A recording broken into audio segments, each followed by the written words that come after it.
The aftermath. You sit alone in one of Liberty High's many waiting rooms, still sweaty from the day on the trail and desperate for news. When a nurse passes you by, you get up and hurry after her. Sorry to bother you, but do you know anything about the surgery Cody Dawson scrubbed in on? It started a few hours ago, and I just wanted to know.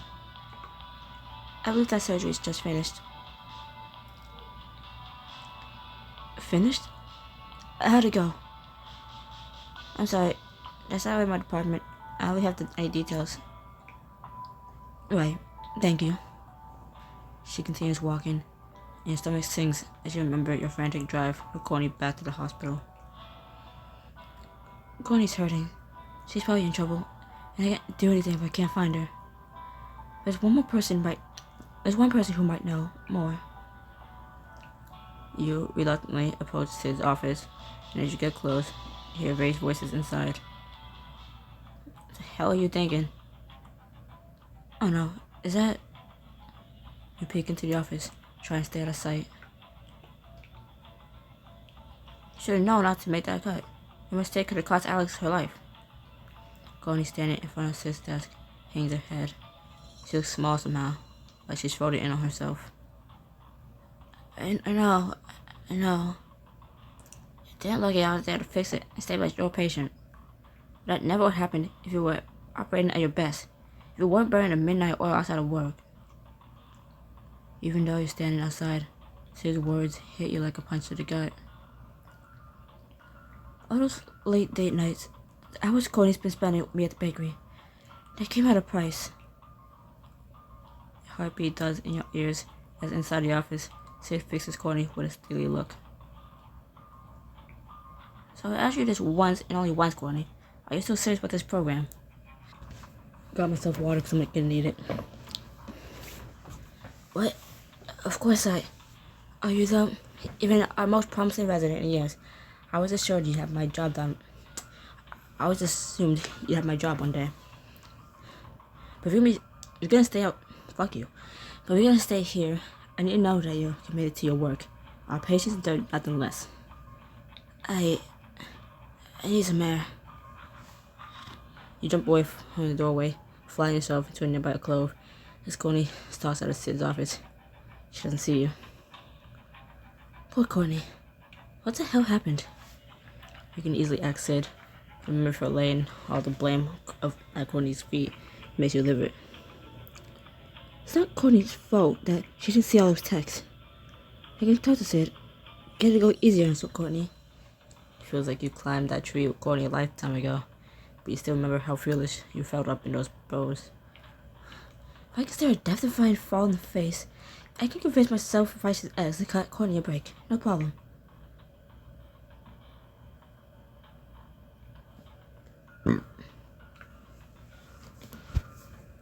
I like how they smile when it's not gonna be good for them.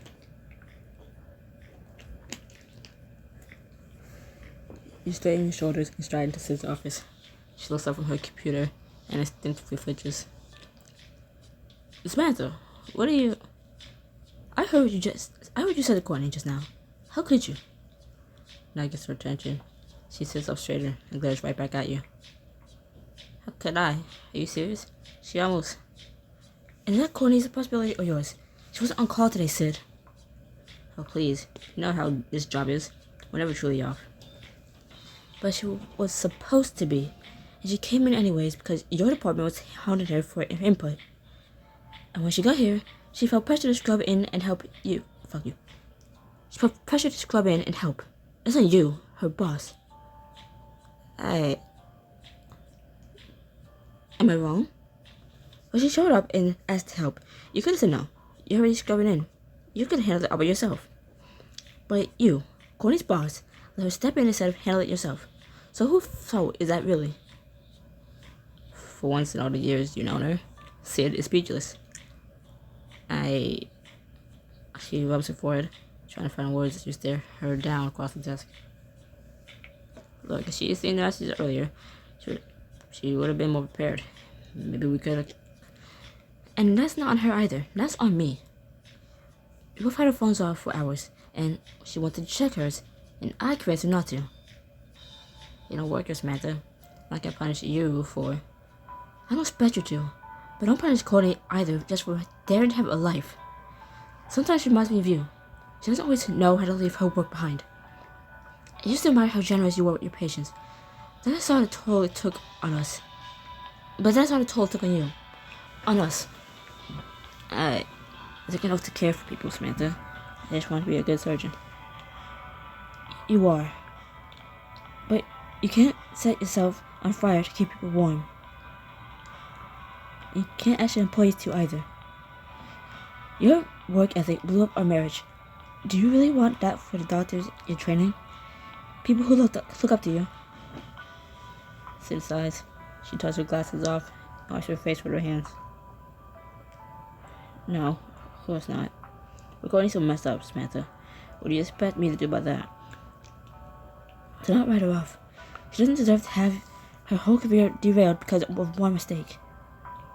You say mistake, like she counted some change wrong. This mistake could have... But it didn't cause any serious damage, right? You fixed it. And can we agree that it was entirely her mistake?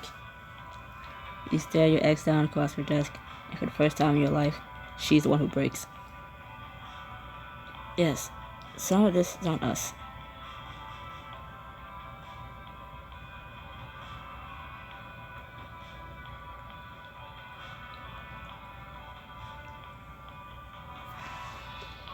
So take responsibility for letting her scrub in.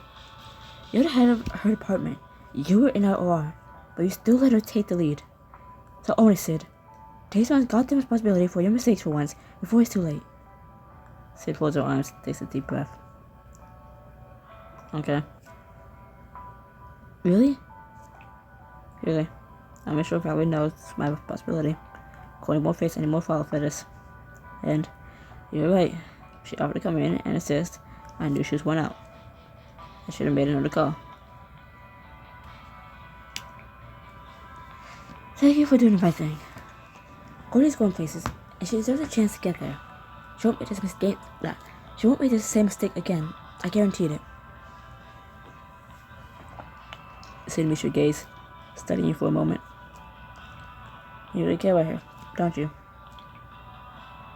Yeah, I do. You turn toward the door, but Sid holds up her hand. If you care this much about her, what are you gonna do? Sid, that's not fair. I'm not the one at fault here, and neither is Courtney. And that's not what She sighs, and suddenly her voice shifts from angry to weary. If you won't stop this for her sake, I'll let you at least do it for your own. For my sake? Sid lifts her gaze to meet yours, and you see something new in her eyes. Pity. After the mess I made of our marriage, do you really want to be another doctor whose job is always going to come first? I've asked myself the same question. I told myself we could make it work, find a balance, but it's not easy, is it? All you can do in response to that is shake your head. I know that I chose my work over you. I take responsibility for that. It was never an easy choice, Samantha. The longer you're here, Courtney, the more she'll have to keep making that same choice. And whatever she decides, one of you is going to lose. His words sinking to you like stones, settling to your gut. Your ex-wife gestures at the door. I told her to get her stuff together, go home, to get her head on straight. She's probably down the hall. Just think about it, Samantha. That's all I ask. I will. You find Courtney in a nearby hospital room, sitting beside a patient's bed. She's unconscious. And as you approach the room, you hear Courtney speaking to her. I should have known better, and I almost cost you more than I want to think about. I'll never forgive myself. I swear it. She doesn't see you in the doorway, but you can hear the pain in every word. I don't know if I can do this anymore. Maybe I don't have what it takes to do this right. Maybe I don't want to. Courtney. The one you remember her name. She turns to face you. You get a full view of the heartbreak etched on her face. Samantha. You cross the room to stand beside her chair. I won't ask if you're okay.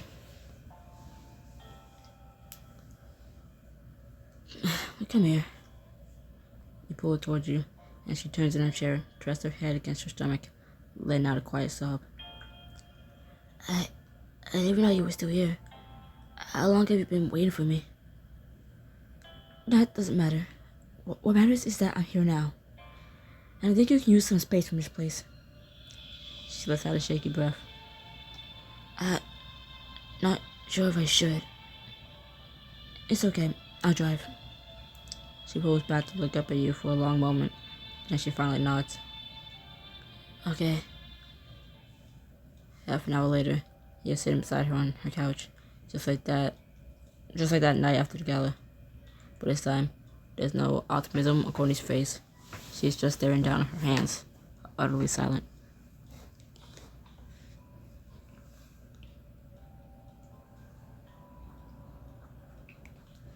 Reach over and rest her hand on her knee. I know you're hurting over this. I'm so sorry. She nods, but she doesn't turn her head. She can't seem to look you in the eye. Thank you for getting me out of there. Of course, but you can't blame yourself too much. It was my fault, Samantha. Not just yours. I talked to Sid. She let you into the OR when she could have taken the lead on that surgery. She knows that was her call. And she's gonna make sure people know that. This won't come down on you. You still have a future at Liberty Heights. That can't have been easy, talking to Sid. I'm grateful. I really am. But it's not my reputation I'm worried about, Samantha. It's what could have happened to my patient because of me. She buries her head in her hands. I keep trying to be here. Count things I could see. Found myself. All I can think about is that moment in the OR when everything almost went so damn wrong.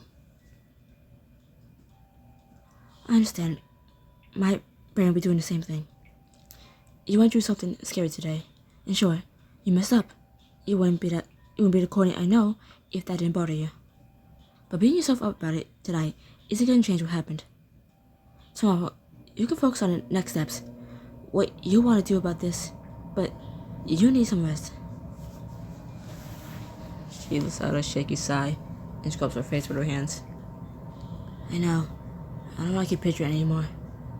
But I can't get it out of my head. Then maybe you need some distraction. You remember that bath she gave you the day at the bakery soft opening, and how much it meant when you were still struggling. When you were struggling.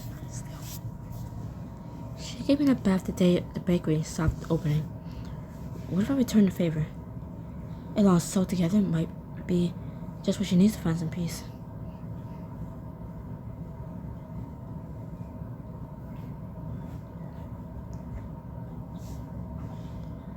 Hey, come with me. Where are we? Not far, I promise. Take her hand, and she lets you tug her off the couch and lead her toward the bathroom. Inside, you kiss her cheek, toss her sweater over her head, and drop it on the floor. Let me take care of you. Nice bathroom. She lets out a long sigh. I can't think of anything I need more. You kiss her, pressing your lips to hers as gently as if she might break. She kisses you back, and you eventually pull away. You turn on the tap, again filling the oversized tub with steaming hot water. I know today was hard. I know you feel guilty. But right now, I want you to just be here with me, okay?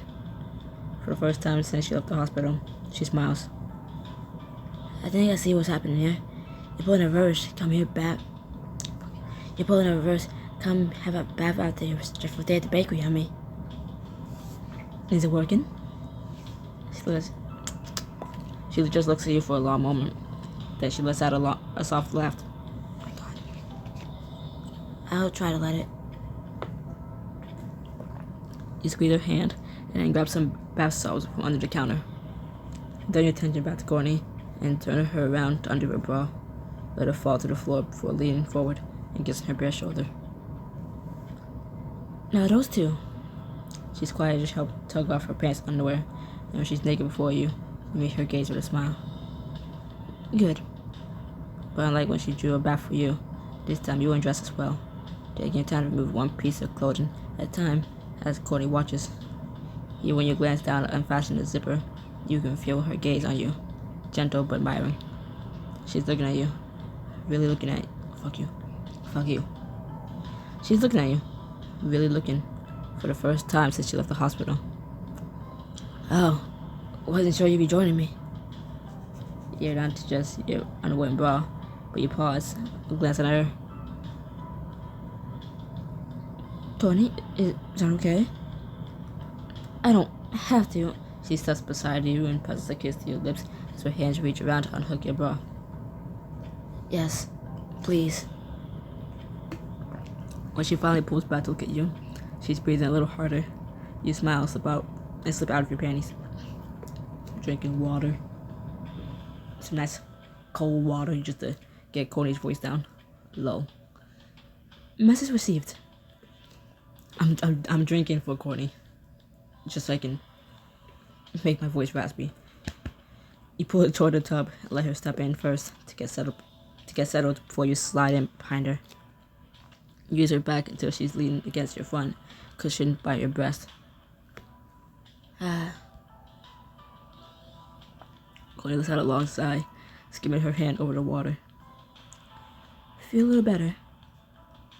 Well, I'm naked in the bathtub, my girlfriend. I can't complain about that. Good.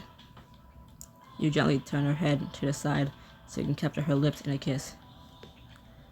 I can feel how tense you are. Sit up for me. Courtney straightens a little, her back still to you, and you kiss along her spine, making her groan.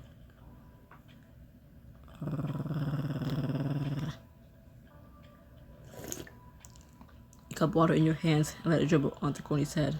Then you slide your hands out the back of her neck and get to knead the sore muscles there.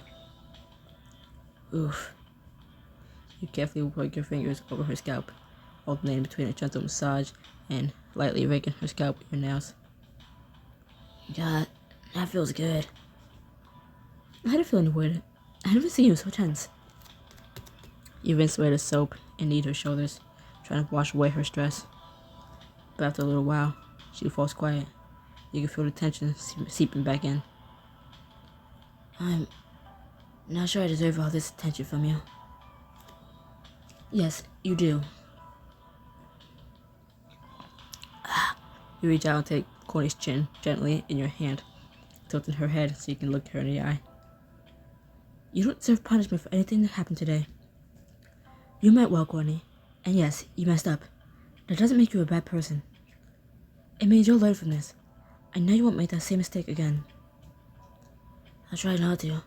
What if that's not good enough? What if I put another patient's life at risk?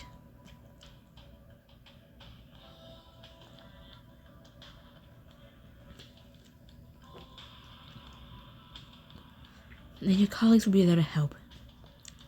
Whatever I may think about my ex, Sid is a damn good surgeon, and she was there to step in. Other people will too.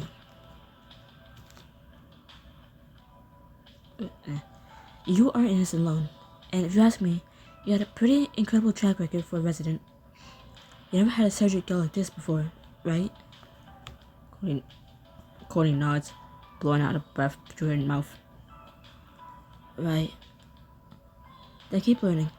Lean on your peers and trust yourself to do better next time. Drinking water for Courtney's voice, but then when you in my voice to do your narration, and especially Samantha's. God, you don't know how much it actually strained me to do these voices.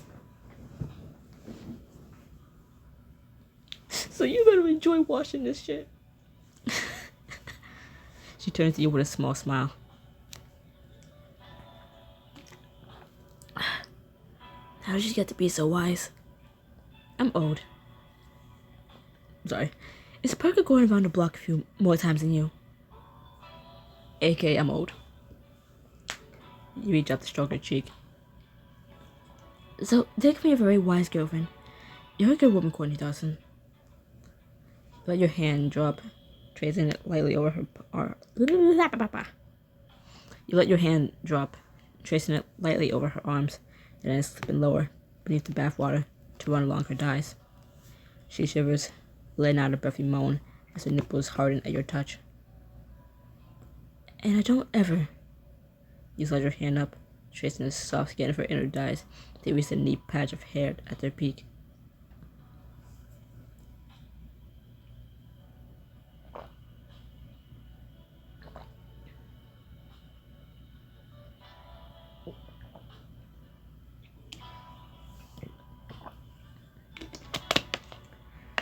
One very long sip later.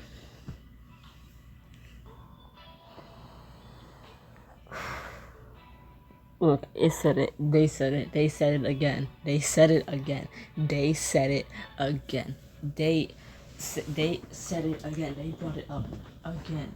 I wasn't even. Since the chapter at the waterfall, where it's like, hey, she got a nice bush, like, or patch of hair. I think it said, like. You know, since that chapter, I have not brought up her bush since then. And what is this book do? It brings it up again.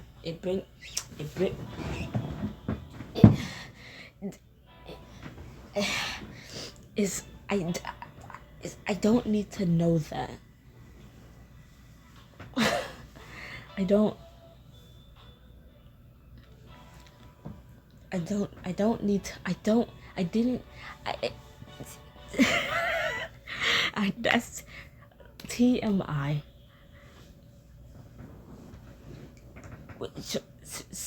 So the neat patch of, what does a neat patch of hair mean? What does it mean? Is it all nice and cute and curly down there? Is it straight? Is it in the shape of like a mohawk? Is it like a little? Does it make a little heart? Or like, you know, like the top face, like the two lumps going down into like the point, the bottom, the point at the, you know, the CLI, you know. Like, is it in the shape of like a flower? Like, is it nicely braided? Like, what is a neat patch of hair? Why do you gotta keep telling me that she has a neat patch of hair? I wasn't gonna say nothing about it. I was thinking about it. I'm not gonna lie, I was thinking about it. But, like, you know, I'm not gonna say anything. I'm gonna drop it. Or I'm gonna go on this little rant again. I'm gonna drop it. But then they brought it up again, so this is their fault. Because I was over it. I was over talking about it, but now. Don't you ever. She leans back against your chest with a low gasp as you find her center, swirling your fingers around it in a slow, deliberate stroke. Why do you doubt that? Can you do that for me? You circle her center with your fingers again, and she clutches the side of the tub, groaning. I'm trying to. The water around you is still steaming with warmth, but she shivers beneath your touch.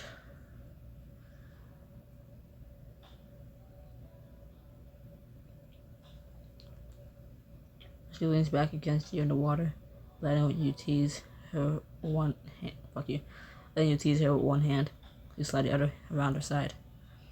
You spread your fingers across her stomach first, reveling in the way her muscles tense beneath your touch, as your other hand keeps circling where she needs you most.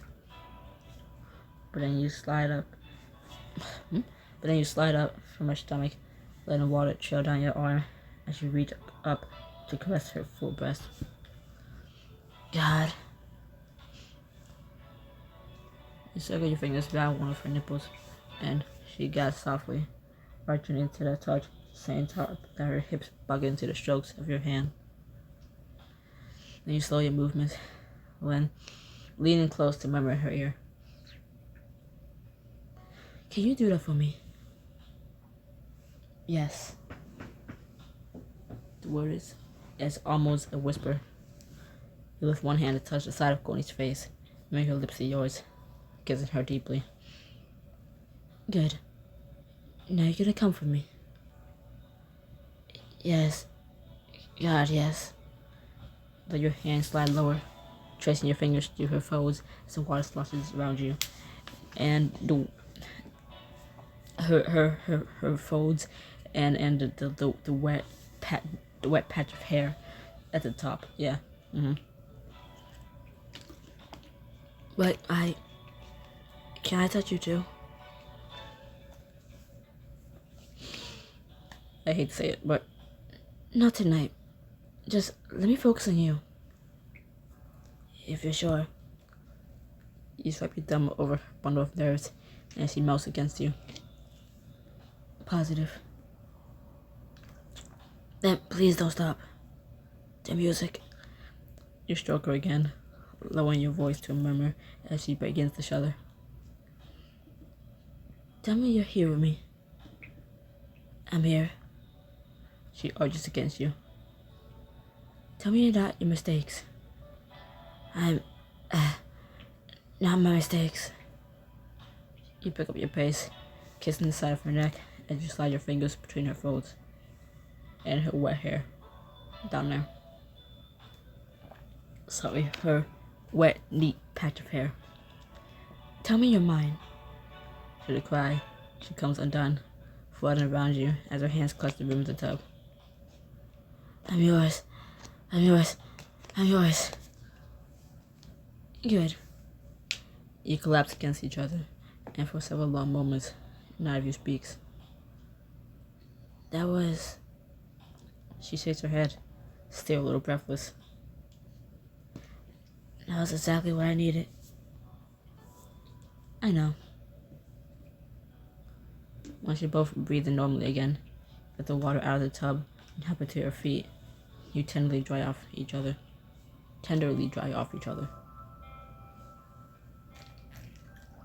Then you pad it into Courtney's bedroom and curl up with her beneath the sheets. When you pull her into your arms, she falls into you. Will you... Of course I'll stay. I'm not going anywhere. She sighs, leaning into you, and you hold her tight. Thank you. You lie there in silence as you try to radiate comfort for her, to show her that you love her. And that's why it hurts so much to see Courtney hurting. I'm in love with her. The thought hits you with bittersweet clarity as you hold her in your arms, and it's the last day on your mind when you eventually doze off. Sometime later, you wake up to find Courtney sitting up with the sheets around her waist, staring at the ceiling. Hey, what time is it? Late. I didn't mean to wake you. You didn't, but are you okay? I don't know. You sit up to look at her, and she reaches over to take your hand. It means the world that you still have faith in me, but it shook me, Samantha. Bad. I know. Is there anything else I can do? It's more about what I can do, or maybe what I need to do. I always struggled with getting too invested in my impatience. I know stretching myself too thin isn't doing me any favors. No, it's not. And there is one thing you can do about that. Take a deep breath, force the words out, even as your stomach churns. Don't say that we have to be you. You know, the two words. Don't say we have to do that, the two words. Always a one word.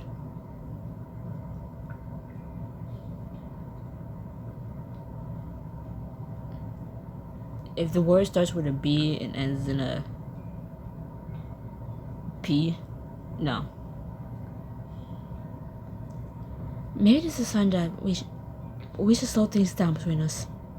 Oh, that's not what I thought she meant. What? If our time together isn't impacting your work this much, what if we only saw each other once or twice a week? You'd have time to... She frankly shakes her head. Oh, I thought she was gonna say we should break up. Like,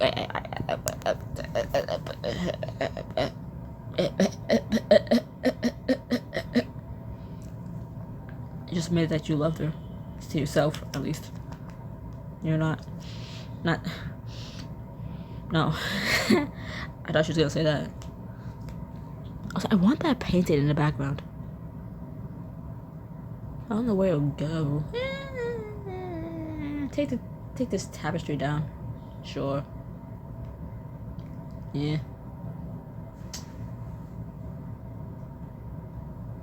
How did the tapestry get up? I have nothing in here to stand on. And I'm short. How the fuck did I get up there?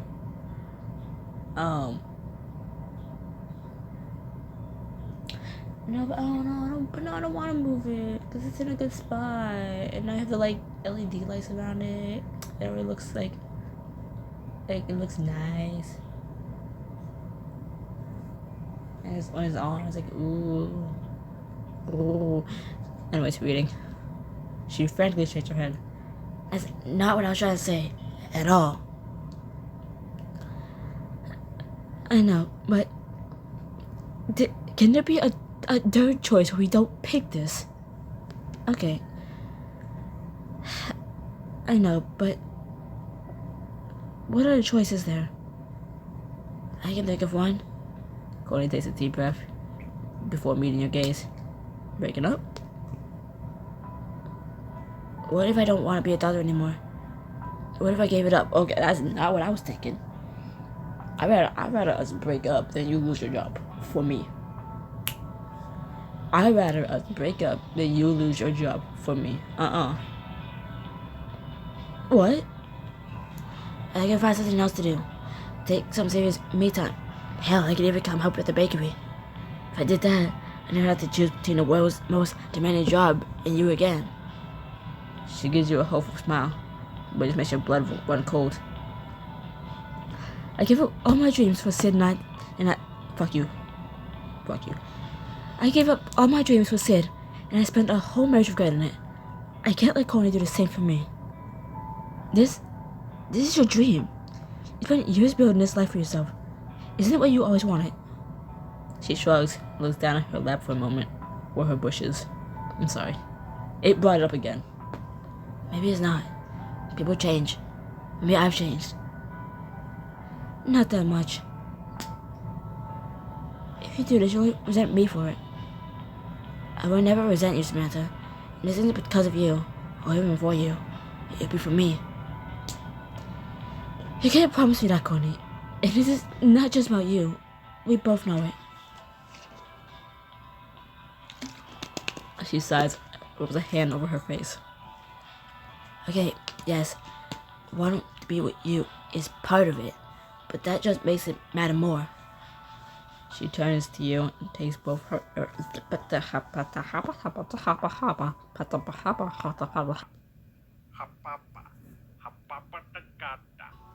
She turns to you and takes both your hands in hers. You deserve everything I can give you, Samantha. Not just the parts that are left when I'm done with work. And I'm ready to give you that. Whatever it takes. Courtney, you can't. I can. I want to. In another life, you would have given everything. Fuck you. It's a beautiful moment. You can't even feed right. What is wrong with you? In another life, you would have given anything to hear those words. But staring at her, all you feel is a cold, devastating understanding. She's sadness. If I choose my happiness, being with her, she's gonna draw away hers. And she'll regret it for the rest of her life. There's only one way out. One way to stop her from drawing away her future for you. Okay, so now we're gonna suggest the be you word. Okay, technically it's one word, but then also at the same time it could be two words. I hate English. Obviously, I'm talking about breaking up. It could be break up, or break space up, or break dash up.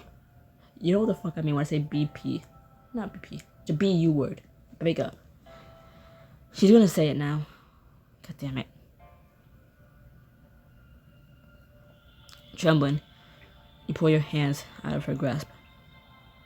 Then I can't do this. What? What are you... Saying the next 5 words is the hardest thing you would ever do. Wait, let me count.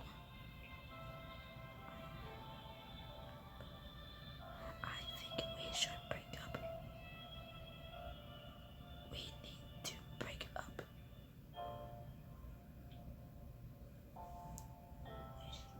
We should break. We should break up. Wait, no. We should break. Wait, no, what the fuck? We should break up. That's 4. Okay, yeah. Even spacing out, breaking up, that's only 4 words. We should break up, yeah. We need to break up. If they're spacing break up together. Wait, no, if they're spacing break up, then we need to break up. That's 5. If it's not spacing out, that's only 4. So I think we should break up. That's 5 words if they don't break up. If they don't break up the word break up. I'm not spoiling it. Come on, we know what's going on.